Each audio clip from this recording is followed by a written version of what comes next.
Salut YouTube, bonjour à tous. Alors aujourd'hui je me suis demandé si c'était possible de jouer avec un PC à 200 € mais neuf. Je vois beaucoup de vidéos sur les PC pas chers, mais les mecs font vraiment des super affaires d'occasion, du coup vous pourrez probablement jamais reproduire la même chose chez vous. On va commencer par le processeur avec un 3000G qu'on trouve dans les 50 €. Ensuite, la mobile, ça sera une B320M de chez MSI.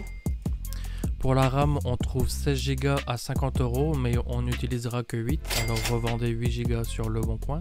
Pour le SSD, on va directement partir sur du 240 Go. Ils sont bien gentils avec leurs 120 Go, mais il n'y a même pas la place pour installer le système d'exploitation et Fortnite. Pour l'alimentation, on va essayer de ne pas mettre le feu à la maison avec une Lux 550 watts. En option, on peut acheter de quoi protéger nos composants, mais ce n'est pas obligatoire, la config marchera très bien sans.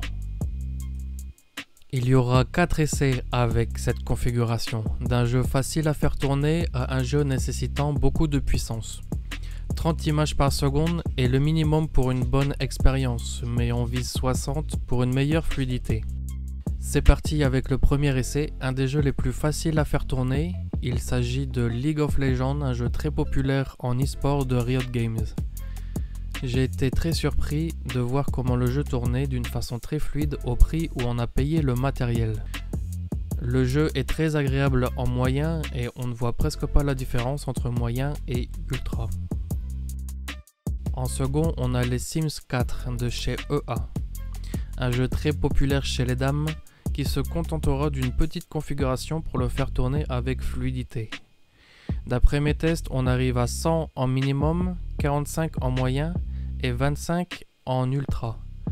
25 c'est un peu léger, alors encore une fois en moyen, l'expérience est bonne. Voici en troisième Fortnite, bien entendu, très apprécié des jeunes avec son style cartoonesque. J'ai fait quelques parties sur cette config, dont 2 top 1 avec différents réglages.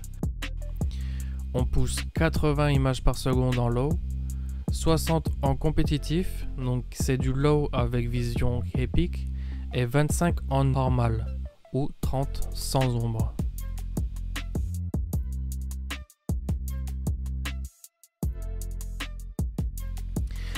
Et c'est parti pour le dernier test, un jeu AAA, The Witcher 3, qui est sorti il y a déjà quelques années. Bon, je vous laisse deviner où il met son pouce. Les AAA vont mettre ce pauvre processeur en peine avec seulement 10 à 15 FPS avec tous les réglages au minimum, rendant le jeu complètement injouable. En conclusion, on peut voir que pour seulement 200 €, on va déjà pouvoir jouer à pas mal de jeux. Ensuite, bien évidemment, il va être possible d'optimiser le matériel en changeant des composants.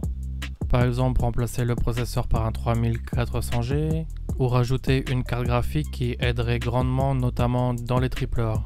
Ça sera tout pour cette vidéo. Dites-moi en commentaire ce que vous avez pensé de ce test. Une autre vidéo sera faite à la sortie des nouveaux processeurs Ryzen 5000. Allez, ciao!